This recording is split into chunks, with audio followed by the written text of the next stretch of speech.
another episode of People, Place, and Purpose, the show where we hear stories from business owners, creators, and entrepreneurs about how they got started, what they love most, what challenges them, where they've had to pivot, learn, change, how relationships and networking have helped along the way, and ultimately, how they turn their passion into a successful venture and are living a life they love.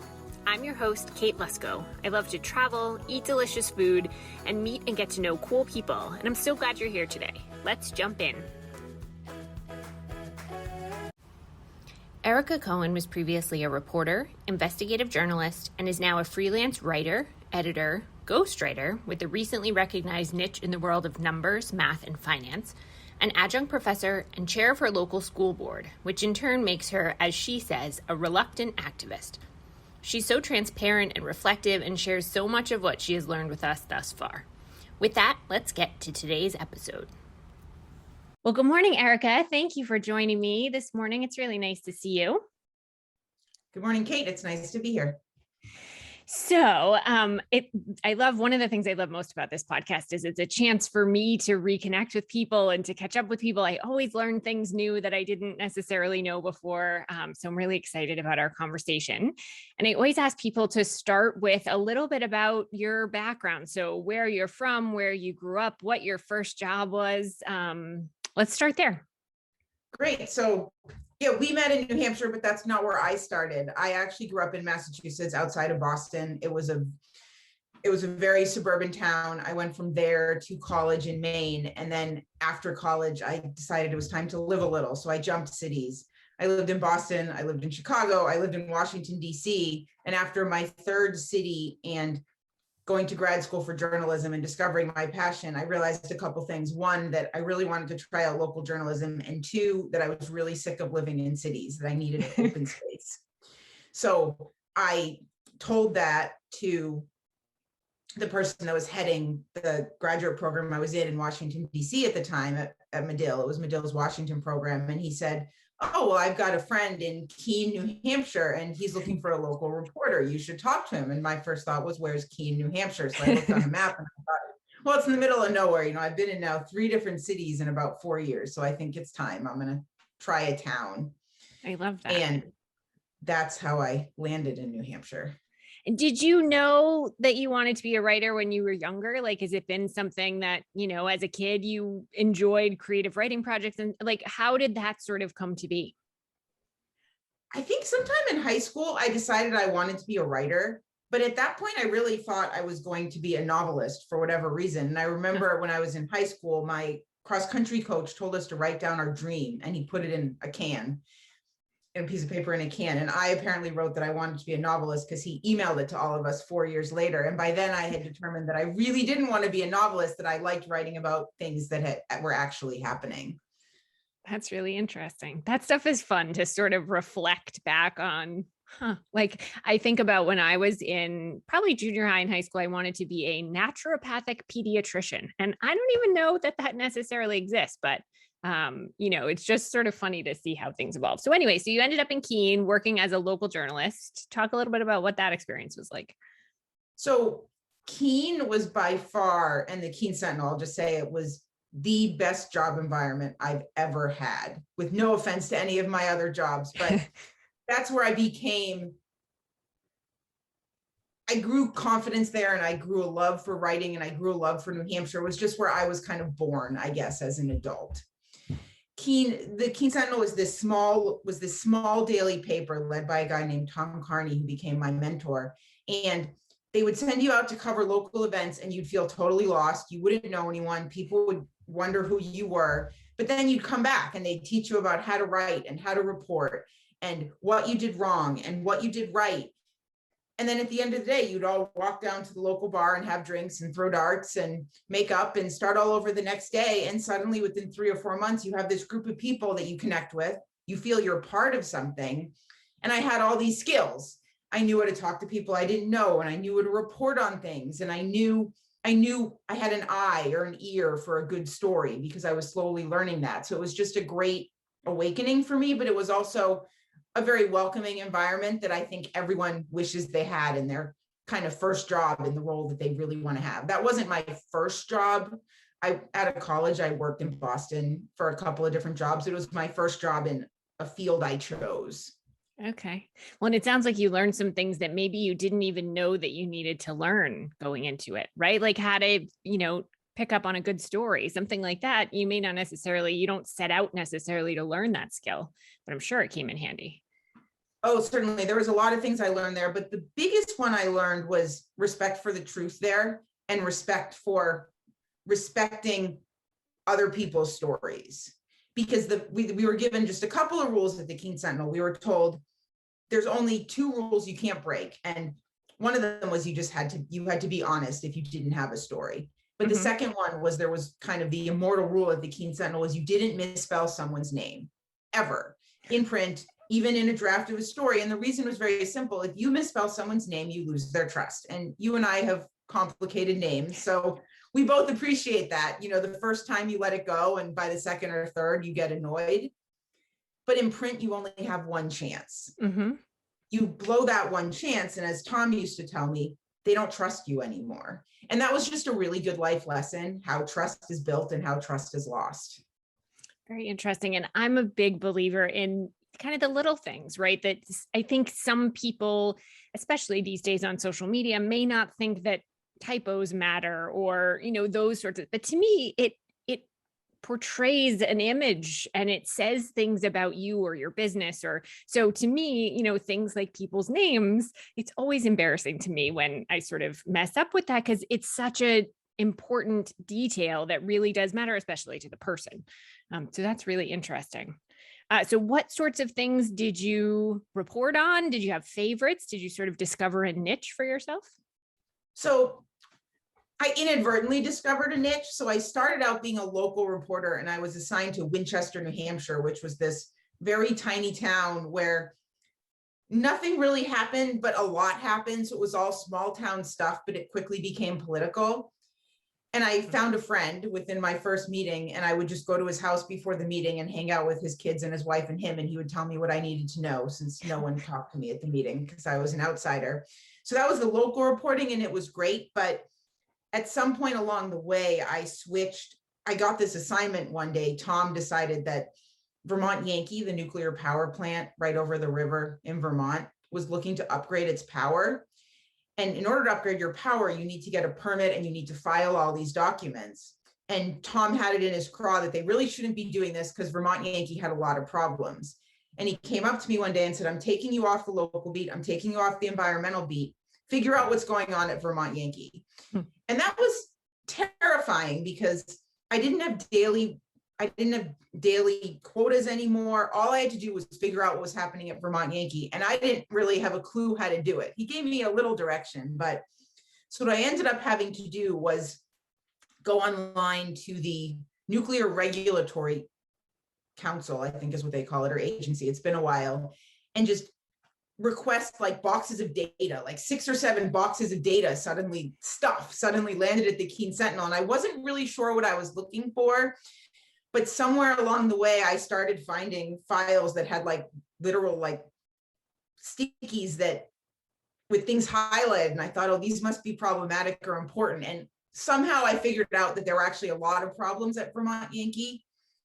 And that became my first investigative story.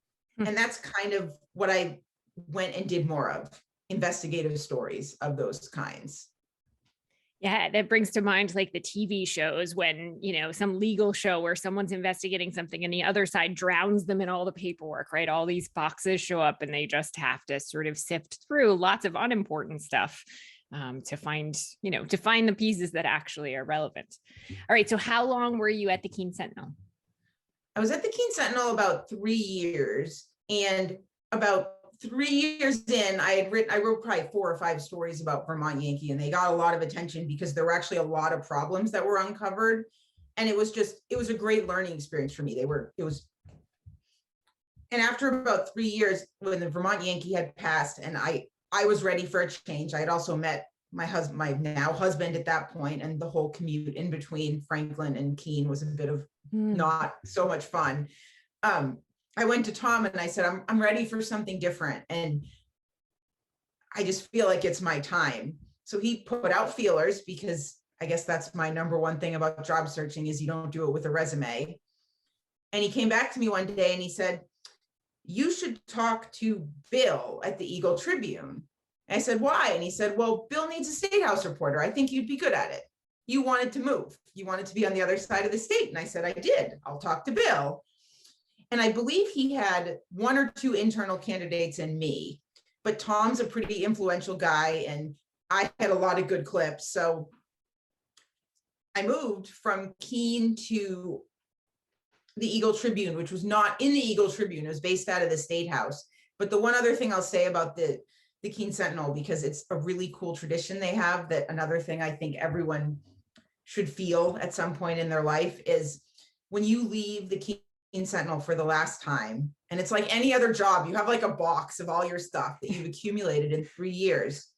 Everyone stands up and gives you a standing ovation as you walk out. Oh, that's amazing. Because the Keene Sentinel is considered a grounding place where you learn how to become something.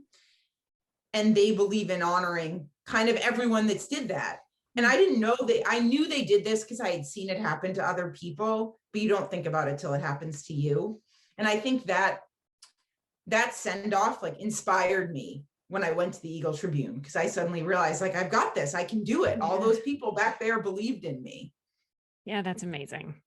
So yeah, that's a really neat tradition. I wonder, it makes me think like, I wonder what started that, who decided that that was going to become a thing. Okay. So working at the State House. So sort of, what were you tasked with? Reporting on sessions and bills and that sort of thing? Yeah. So the State House was also super fun. I'm not going to deny it. The State House was a really fun gig. So anyone who's never been in the State House, the easy way to describe it is there were, now there are no more because all the papers have dissolved or gone hyper local or hyper national or whatever they've done. There's no more State House reporters. There were about 6 of us in a room that was like 4 times as high as it was wide. So we were crammed around the edges of it. And every day you would look at the list of bills and whether they related to the towns you were covering. Mine were Southern New Hampshire. And you'd have a quota. Well, we all had quotas. My quota, I think, was at least a story a day, usually 2. And you had to find a story and make it interesting and cover hearings, talk to people, figure out what you're missing. It was a ton of work and really long hours, but it was super fun. And we were all we would help each other, because even if we were covering the same bill, the guy that was covering it for Manchester didn't have the same thoughts as the person covering it for Derry, because the impact was different. So it was a lot of fun. It was a fun job. It was also, it helped you understand the state because you understood how legislation impacted people. So it was I was going to say, I would imagine you were doing less investigative work, right? There was less sort of digging into things, but it sounds like still having conversations with people and trying to find threads. So for the most part, it wasn't investigative work. It was taking a bill and finding out how it affected people. But every once in a while, something would pop up that other people hadn't heard about or was different or was just interesting. So there was a lot of reporting about legislation and what it meant, but there were also these kind of cool stories. So for those of us that have been around a long time, New Hampshire tokens to pay for tolls were a huge thing. People did not want to get an easy pass. They didn't want to let go of their tokens, but the state was slowly getting rid of those tokens. And at the time, the commissioner of the Department of Transportation was really struggling with dealing with that transfer of things. And I happened to ask her one day, you're getting, people aren't accepting tokens anymore, but you have millions of them. Like, what's happening? So she called me one day, she said, Erika, come down said highway, get off at this exit, turn off here and meet me in front of this building. And I'll show you where all the tokens are, but you can't tell anyone because it's kind of this thing people want to know about. So it wasn't exactly an investigation, but she took me to this building, opened the door, and there's just like mounds of tokens. And the story was about what they were doing with them. But the fun part about it was that I was standing in front of them and I had a picture of just the tokens. You couldn't identify where they were. but I couldn't tell anyone where they were because it was like a fun secret or something. So there were always moments like that. You know, it was a very political story in a certain way, but it was just, you got moments like that that were memorable. Tokens at the tolls are one of the things I think about, that like kids today are never going to know what it was like to have to, you know, try and get them in the basket as you keep driving for it. I drove a stick when I first learned to drive. Like kids today just aren't going to know what that's like. Okay, Yeah. so let's move. So from there, where did you head next? So from the State House, I was there for about a year, for about a year and a half. And then the paper I was working for got rid of my position, which meant I needed a new job. Mm-hmm. And that's when I moved to Business New Hampshire magazine. The one other thing I'll say about the State House, just because it's a very political story and a very New Hampshire story, is there were a whole bunch of softball teams in the Concord region at that time related to the State House. And one of them was the governor's team. This was when John Lynch was governor. And one of them was the media team.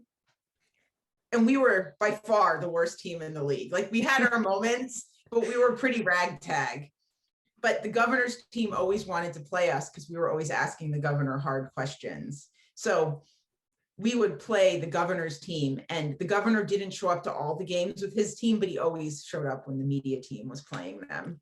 So that's just a very New Hampshire story, because New Hampshire is a small place. But I remember watching him play hockey in Concord, right? He used to play on the pond hockey tournament that they did in Concord. And it was so fun to just go and watch the governor play hockey on a pond. And he was a decent softball player. And I don't just mean that in relation to the people on the media team. I mean, my husband was kind of a ringer on the media team. He was pretty good, but that's because he wasn't a member of the media. But so after that, I ended up, when I left the State House, when I was downsized, at that point, it was time to make a life decision. I had just gotten married. We wanted to have kids. And I thought, if I'm going to have kids, I need a job different than the State House, because it was a lot of overtime, a lot of hours. It was very unpredictable. That wasn't great with, say, an infant. So I started looking at jobs that had longer deadlines than today, tomorrow, 3 hours from now. Mm-hmm. And that's how I ended up at Business New Hampshire magazine, because I quickly realized I could take all the skills I had from the Sentinel and from the Eagle Tribune and just use them on a bigger scale and dig a little deeper into things. And that turned out to be a really good fit for me, because a monthly business magazine could completely use my political skills and my local skills, but everything was, we weren't producing much online at that time. So everything was on a monthly timeline, which better fit at that point. I had an infant. Yeah, that makes sense. I hadn't really thought about that piece, but that absolutely makes sense. So I want you to talk a little bit about what you did in general, and then I specifically want to talk about the Young Reporters Project. But if you want to just talk a little bit about kind of the things that you covered and what life was like there as a writer. So it took me a while to adjust to life at Business New Hampshire magazine, because I would be told you need to write these 4 stories and they're due in 3 weeks. And I couldn't at the beginning even fathom that kind of a timeline, or 2 weeks sometimes, because I was used to it's due today or in 3 hours. So I had to really adjust to writing stories that, 2 things, the timeline struggle was a challenge for me, and writing stories that went a lot deeper. So in the State House, you basically say, what is the bill? What's the impact locally? And why does it matter? And that why does it matter is kind of the smallest part of that, because you just don't have a lot of space in a newspaper. Whereas at the magazine, you'd have, instead of 500 words, you'd have 1,500 words. And a lot of the stories I handed in at first, they weren't deep enough, because even when I was at the Sentinel, except for that story about those stories about Vermont Yankee, you generally didn't go as deep because they were newspaper stories. So that was one big challenge for me. And then the other challenge, I'll just be honest, is the Business New Hampshire was the first job where I had an office job.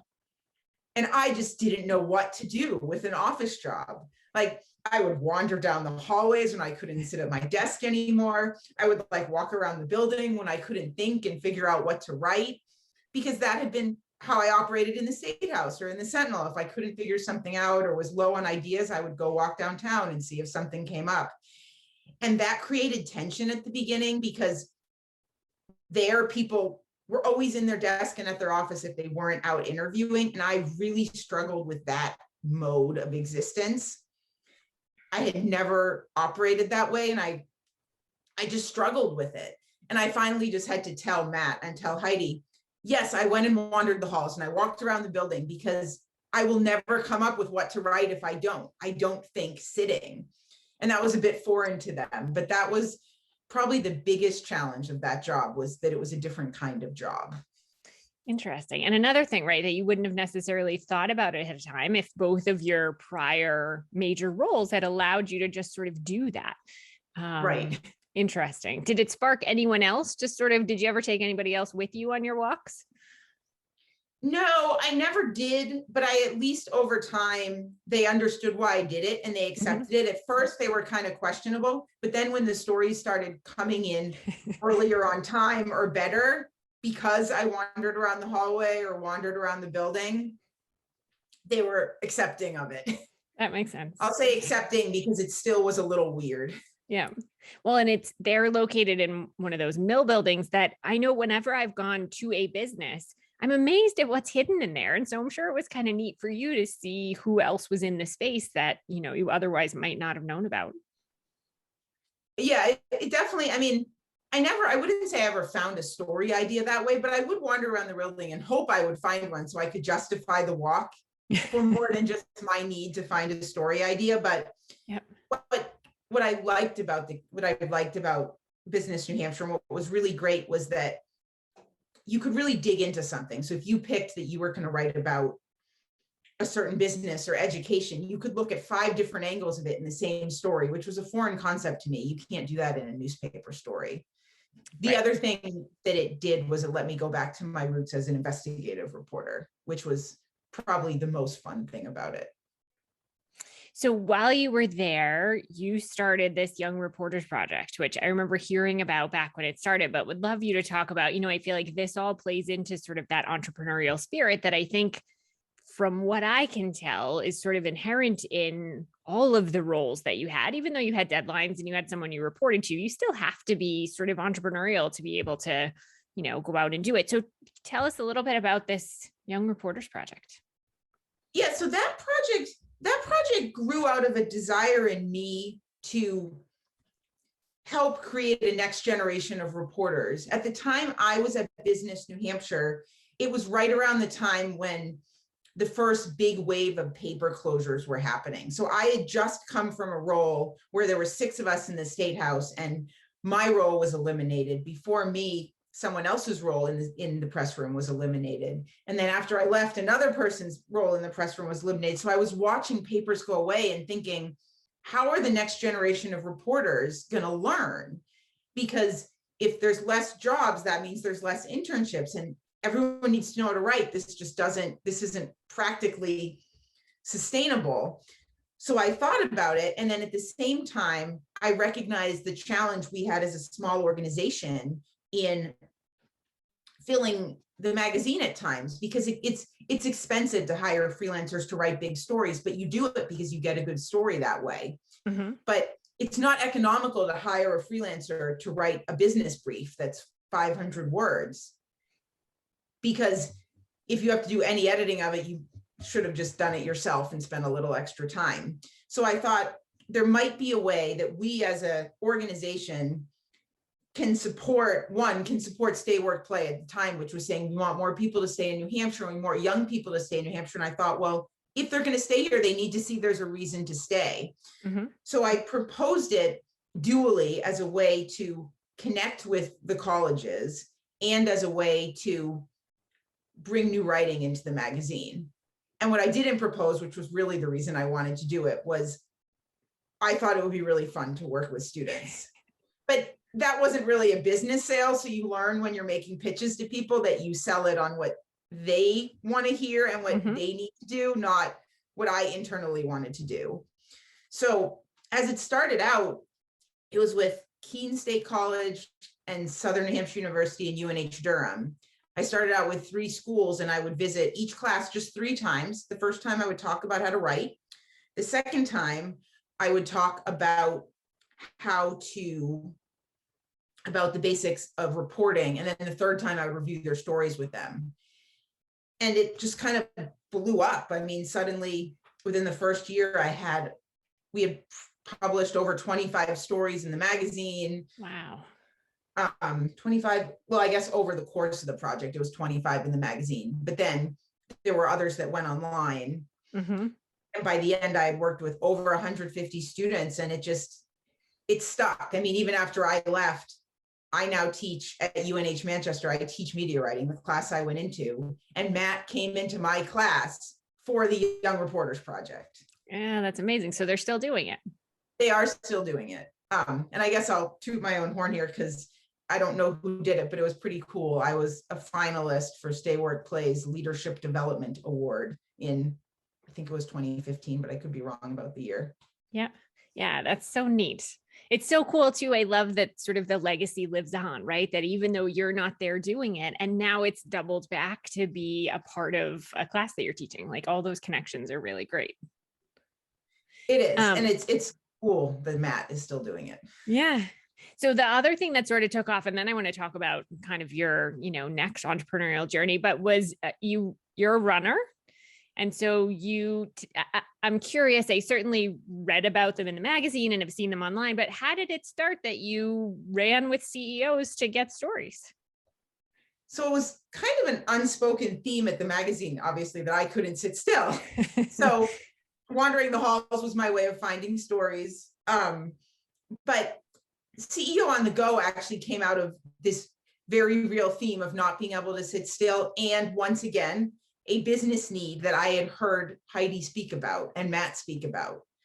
So I was in Portsmouth interviewing a medical executive at the time, and we were sitting in her office, and I was talking to her for just a profile. And she just happened to say at one point that she would be talking much more freely, and it would be great if we could just be doing this interview while we were walking, because she just preferred to walk and talk, that she thought more freely that way. And that thought stuck with me. And then somewhere within that time, Heidi and Matt were talking about ways to cover executives in the magazine and cover their more personal side, and wanting to get to know them and just somehow bring just a little of that into the magazine. Mm-hmm. And suddenly I thought, well, I can do that. This lady said she talks more freely when she walks. Now, I didn't want to walk, but that's okay. I could adjust that. So I went into them, and I knew a few things about Business New Hampshire Magazine at this point. And I think everyone needs to know their audience when they're pitching an idea. It has to be something that's easy. It has to be something that doesn't cost your organization much, because they won't invest in it until they believe in it. And it has to be something that that fits the goals the organization is trying to reach. Makes sense. So I had all three. I was going to get people to talk more about themselves, which the magazine would appreciate, by taking them running, which costs the magazine nothing, with a tape recorder I already had. So they were a bit skeptical, but they said, give it a go. Start with someone. So I started with this woman, and I'm leaving her unnamed for a reason that will become clear later. She and I ended up going on a walk just because timing, she wasn't able to run at that point, but we went on a brisk walk, and it completely worked out, and it ran. And suddenly I was inundated with requests for people to run, some by people themselves and some by, a lot of them, to be honest, by their PR people. Because all these PR people are like, well, I want my executive profiled in Business New Hampshire Magazine talking while running. Yeah. And I think Heidi was surprised it did as well as it did, but she grew to like it. And I did it for probably a year and a half. It was great. It's such a neat idea. As a very novice runner, I feel like the thought of trying to think clearly and have that conversation, but certainly from what I read of the stories, the people you were running with are people that, have run a handful of half marathon, right? Like they were skilled runners. Yeah. So that woman was not the first. Now that I remember, the first person was Tom Raffio. Yes, who's a skilled runner, who believes in running, who supports it as his organization. So the other thing about it that they really liked was these were high profile people. Mm-hmm. So it lent credence to the magazine, whose mission was all about talking to executives. But the great thing about all these people, and my whole theory behind it that worked out so well, is if you strap a recorder to their arm and you start running and talking with them, you can't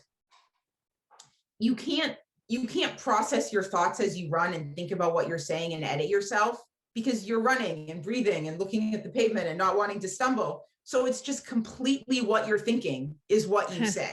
Yep, makes sense. So people were just completely honest. And Tom Raffio told me some things I didn't know. I went a couple of times I went with two people just because the situation worked out. One time it was two brothers that ran a heating company, and they were great. They had like a lot of stories about running a heating company, something I'd never considered, but they were executives running it. So it was just a great, and it actually led me to my next job. That feature led me to my next job.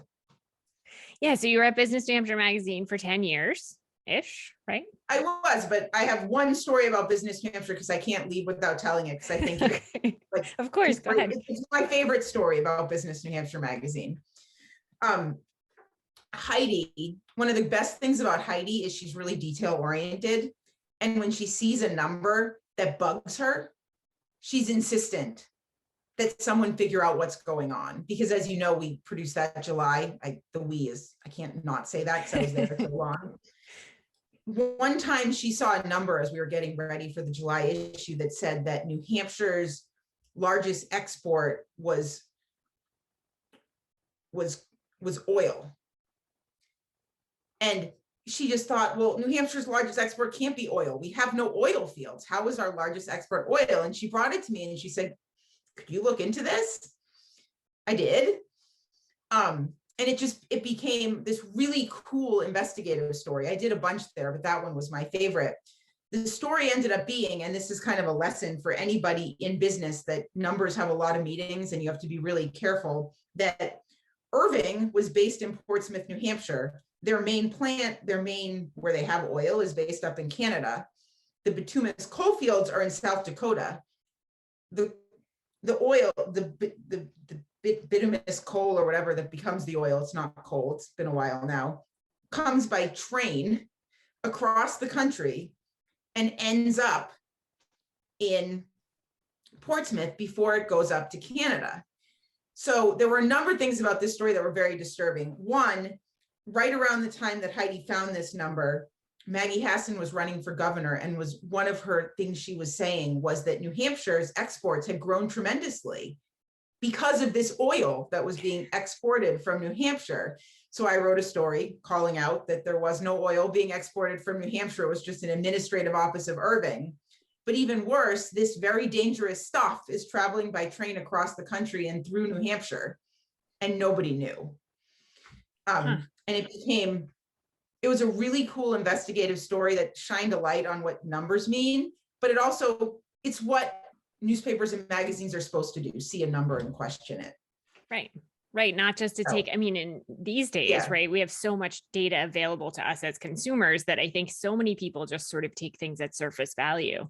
So yeah, that's a really good, encourager to delve into and to actually read the fine print or to do your own research.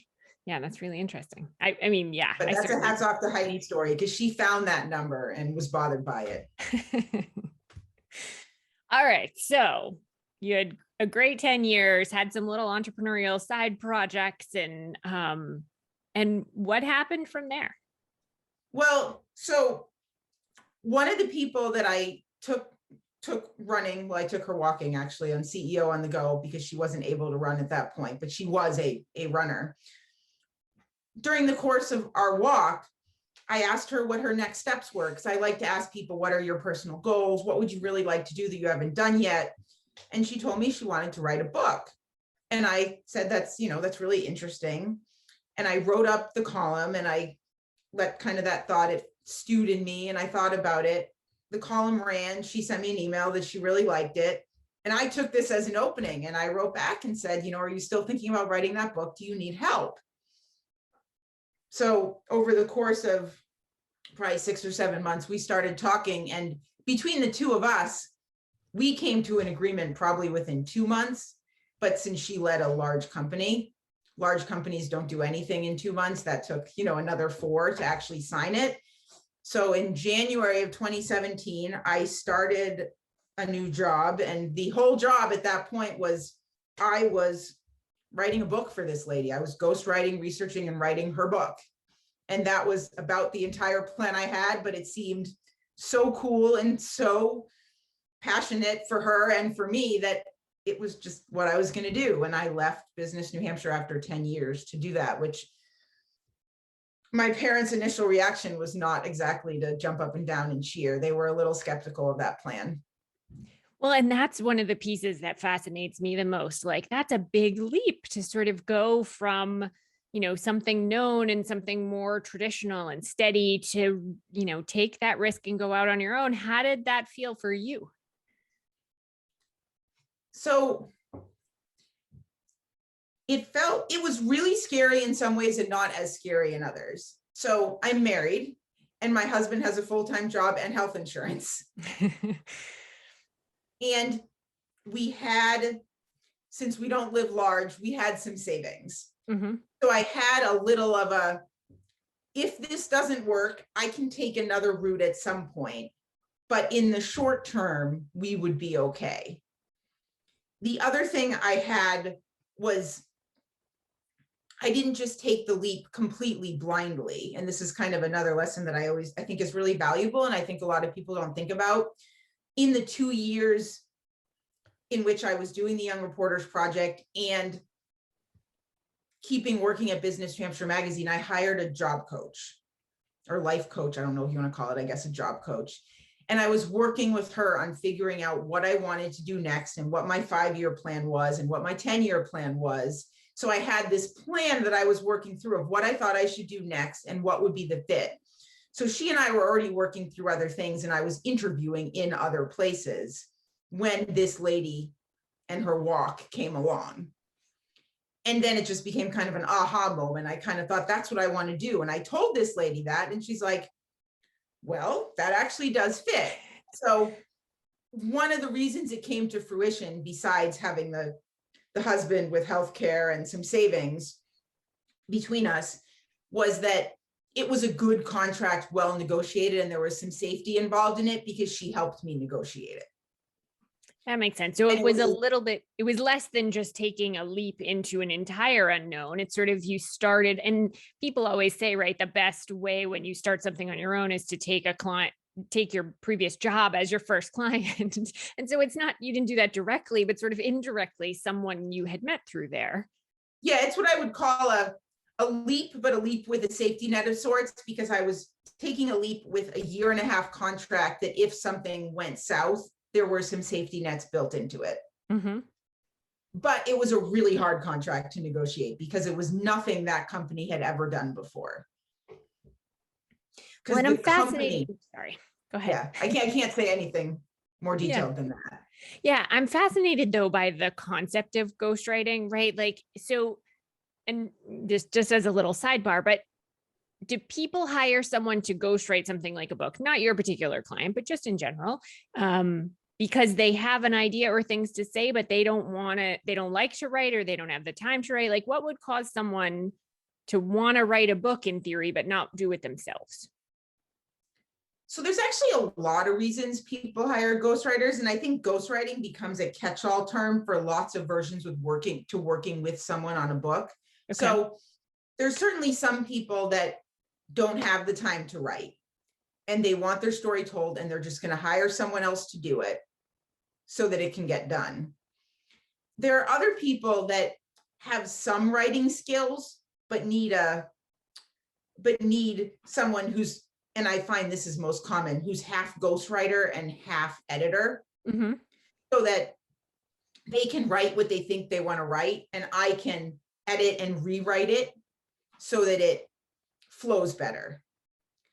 And then there's some people that hire a ghostwriter because they really have material that they want to say, and they're just really not writers. But to be honest, that's the smallest amount. It's very difficult to get anywhere in a professional career these days without being able to do some writing and make it pretty clean. That makes sense. Well, and I would have to imagine from your side to sort of, I feel like it takes the ego out for you to write something and not take credit for it, right? It's not your name that's on the book that ghost wrote in whatever capacity for someone else. I just think it's sort of a fascinating concept. Yeah, it is. So ghostwriting sometimes gets a dirty name because of that, because someone else is taking credit for what you do. But the flip side of that, if we're talking about being entrepreneurial, because someone is taking credit for it and you wrote it, you're getting paid well. Whereas if you wrote something and you published it, you wouldn't be paid as well as them because they don't have the name, and because they have the name and the clout and things you don't. So for some people, it's hard for them to get past that, but they're taking credit for something I wrote.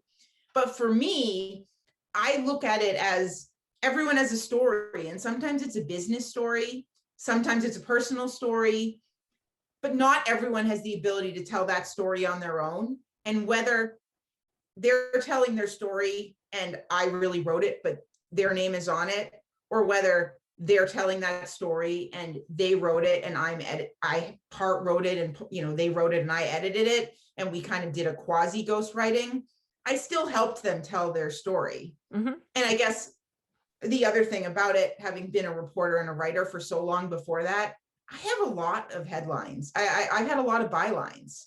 So it wasn't like, oh my God, I wanted that. That's my story. It's not my story. It's someone else's story that I'm helping to tell. And they're so happy to tell their story, to have someone help them tell their story. Yeah, that's a really great way to look at it. So how has it been going since, you said, 2017 worked on this book, but certainly now, 2022. So how has the rest of, launching your own business gone?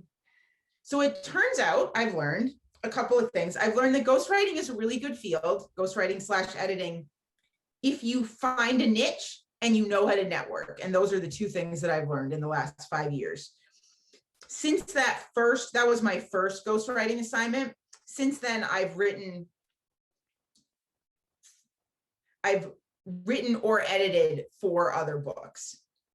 And it can take different, and that doesn't sound like a lot in 5 years, but often a project lasts almost a year. So the way I run my business, I'll have one ghostwriting project and other smaller projects, because ghostwriting projects are big. But right after that project, someone through networking, I found another person that wanted to write a book, and I worked with that person on writing a book. And then in the last 2 years, the last 2 projects were really big for me, because one of them was an editing project where I edited a book about the history of Berkshire Hathaway's investments. And what was really cool about that project was it was numbers based, and it was data based and finance based. And I realized in doing that project that I kind of was developing a niche, an unintentional niche. Mm-hmm. So when I'm not ghostwriting books, I try to fill in by ghostwriting articles.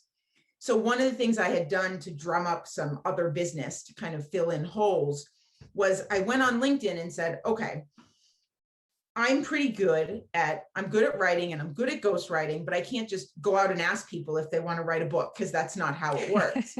Right. But I can ask people if they just need help writing. And one of the easiest ways to ask people if they need help writing is to find startups that don't have a lot of staff, because they inevitably need help writing. Mm-hmm.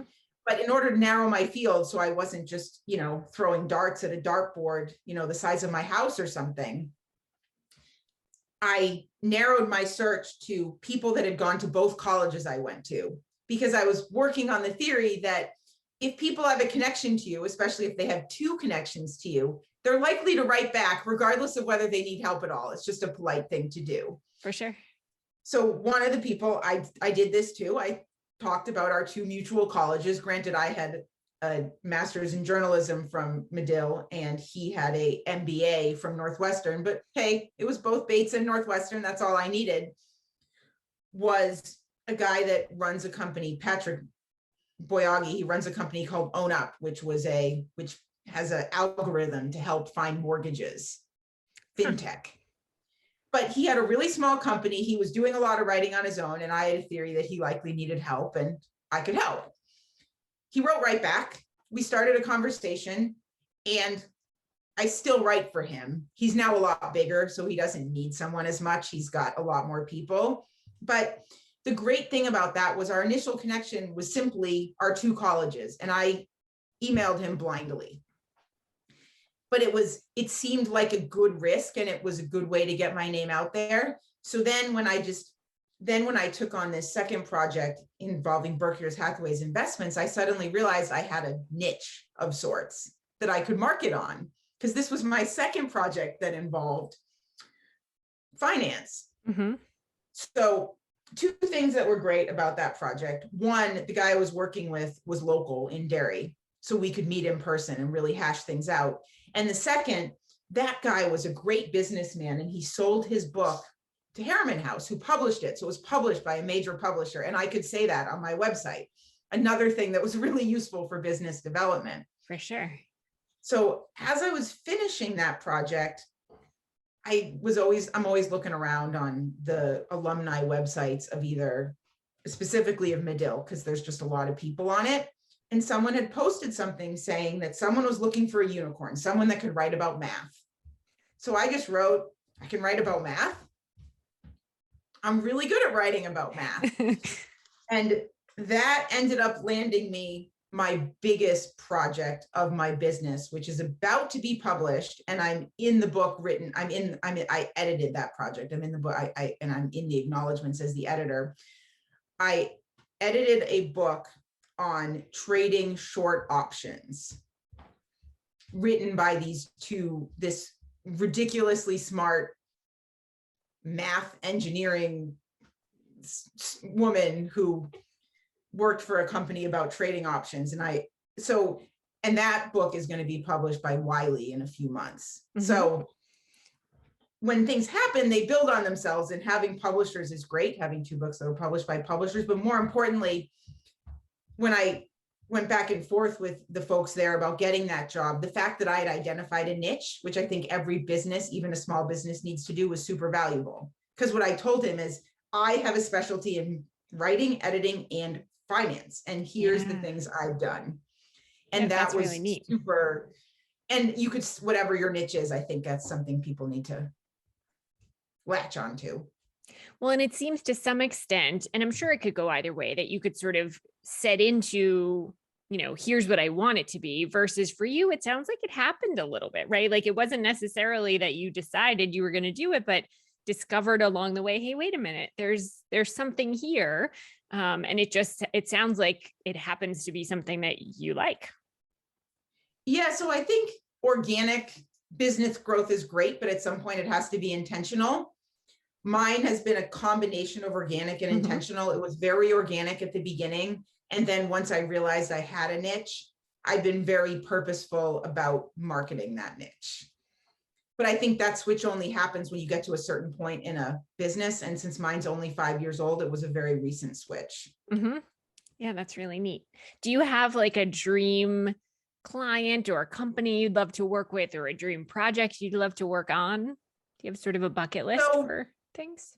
I have a bit of a bucket list, and I actually worked with one of those people last year on a small project, and I'm hoping to do more. So because I'm on my local school board, and I just like education finance from my time in the State House, and because it's a topic that is so relevant to me and my tax bill, I always thought it would be interesting to work with people in that about education finance. And I actually got that opportunity last fall, helping an education consultant write a proposal for a paper that was based on a lot of data and a lot of math. And it was super fun, because I'm much more interested in education finance than I am in options or Berkshire Hathaway's investments. But I can get interested in anything, but I'm passionate about education finance because I have kids and I'm on a school board. And so that project, even though it was small, I hope it becomes something more, was kind of the amalgam of lots of things I really love. Yeah, that's really neat. And so speaking of school board, right? I mean, we talked about, especially when you own your own business and you're trying to find clients, a lot of it is networking. And so you talked a little bit about what you've done on LinkedIn, but I would imagine being on the school board and being involved in the community has helped build those relationships and potentially create some avenues for you in that way too. It did, actually. So I was at the man who wrote Berkshire Hathaway's history of its investments is actually a trustee at Pinkerton. And I met him through the school board. So we were at Pinkerton for one of these quarterly sending town dinners that they run. And I happened to be assigned to his table, which was totally random. And he and each table was working on this forensic science project to learn about Pinkerton's forensic science program. And through the course of working on this project, we got talking and he asked me what I did. And I said, I ghost wrote and edited books. And he said, oh, I actually am writing a book. I need an editor. So I handed him my business card because, you get paid about $1,500 a year to be on the school board. And if what comes out of it is some clients, then I'm ready to take advantage of that. Absolutely. We started talking and we worked together on that project and it was great because we could talk locally. He was really smart. I learned a ton. It was a super big project that taught me a lot about the publishing industry. And it also showed me kind of what I like so much about school board, which is that when you're involved in school board, you're involved in your community and you meet people in your community, which gives you a vested interest in your community. So that's what I like about school board, making a difference in my community. Now, I will, on the flip side of that, say right now is a very, very difficult time to be involved in school board. And I'm the chair of my school board. So it's an even harder time to be involved in school board because it's a very hostile time on school board. But every once in a while, if you have a passion, you just kind of have to go out on a limb on it. Being on school board is one thing and can be very hard, but rewarding. But sometimes you can just take that extra leap and combine it with what you're doing, knowing that there's a risk involved, which is what I recently did.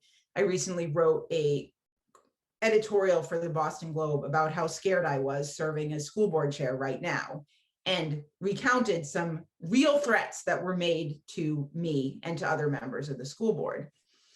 And that turned me from a school board member into basically a reluctant activist, I would say, because instead of just sitting at that chair and saying, I'm voting for masks because these experts say it's important, I wrote for a major newspaper.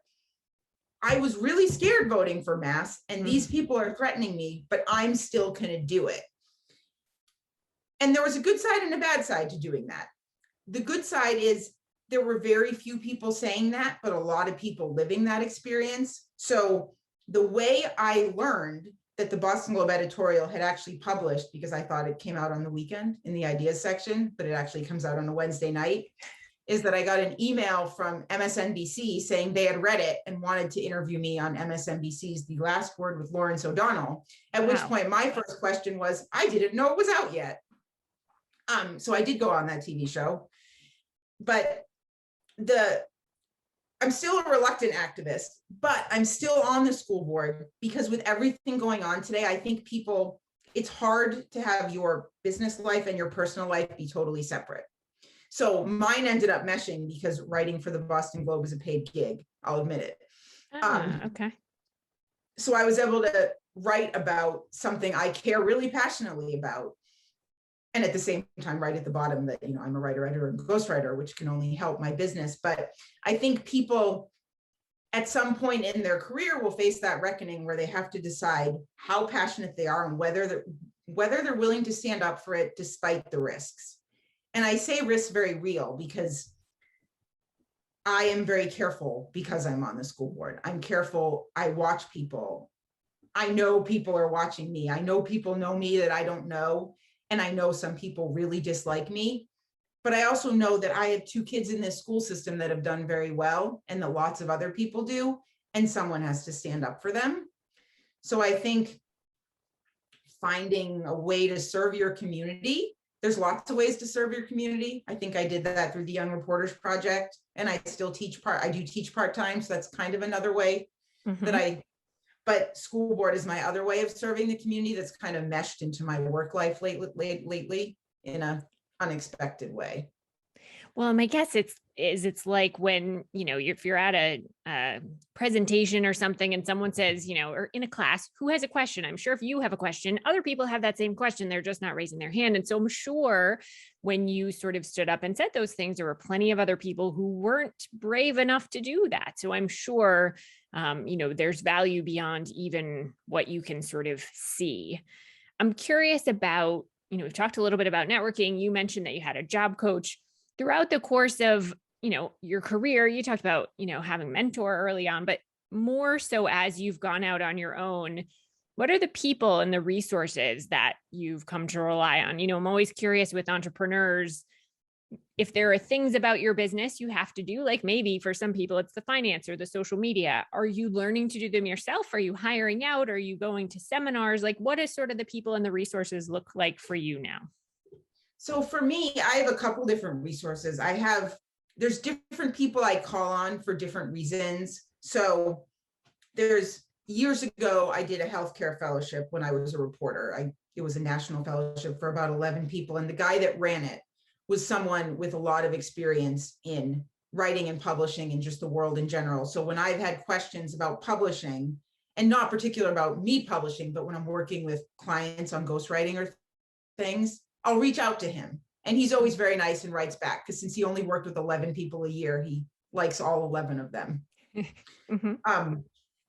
That man who, my first boss at the Keene Sentinel, Tom, I reach out to him all the time when I want advice on writing or when I have questions.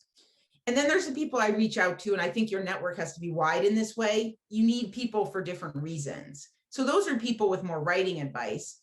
But when I need more, what I would call business advice, I reach out to people I met during my time at Business New Hampshire Magazine who ran businesses and did so successfully, who understand, when to make that switch from organic to purposeful. And there's been people like that in businesses who I'll just reach out to and, hey, can I pick your brain? Because I'm not really sure what to do next. Or there's people actually I met in the State House when I was a reporter who went on to create their own businesses. And I sometimes have reached out to them because when I was early on doing mine, I had questions and there were people there I could reach out to. So I think you meet a lot of people along the way, and almost everyone is a resource in something. Mm-hmm. So that's why you should never burn a bridge, because all these people could help you along the way now. And I call people all the time with questions. I mean, not so much financial, because I have an accountant now. I mean, you can't have a small business with any kind of real profit and not have an accountant. It's just right. Messy. But with, what should I charge this person? I've never heard of this project. How do I manage this? It's also just useful to know a lot of people in different fields. When I was struggling to understand some of the things that my client, the Berkshire Hathaway client, was talking about, and I just was a little confused where he was going. One of my neighbors, which is just another resource, everyone has neighbors, runs a wealth investing company. She invests people's money and manages it. So I was telling her, I'm kind of confused on this. Can you help me with this? So I think network has to be defined very wide and include lots of different people, because there's lots of people that have experiences that can help you. And the more people you have, the better you are. Plus, I find that people are very willing to pick up the phone. Yeah, absolutely. So valuable. Those relationships and networks and different, and I think being creative about it, right? You sort of talked about using your schools, but whenever you can find that common thread that sort of ties you with someone, super valuable. So what about tips for aspiring writers or people who are thinking about taking the leap to go out on their own? Any words of wisdom that you have? So for people that are aspiring writers, you really want to get your work out there and in print. But the caveat of that is there's a lot of online places to be published these days, and make sure you pick one that has decent editing, because as we talked about earlier, if it doesn't have decent editing, you don't want your stuff out there. The second piece of advice, just about in terms of businesses and keeping business going, is you have to always be thinking about the next project, probably soon after you start your first one, because you never know. You always have to keep your eyes open and be emailing people and being aware of what's out there, because you never know when the next opportunity will come, and opportunities often take a long time to actually come to life. So you have time to develop them. But just to kind of always keep your eyes open and always be telling people what you do, not in a mean way, but just in a, oh, what do you do? Oh, I'm a ghostwriter.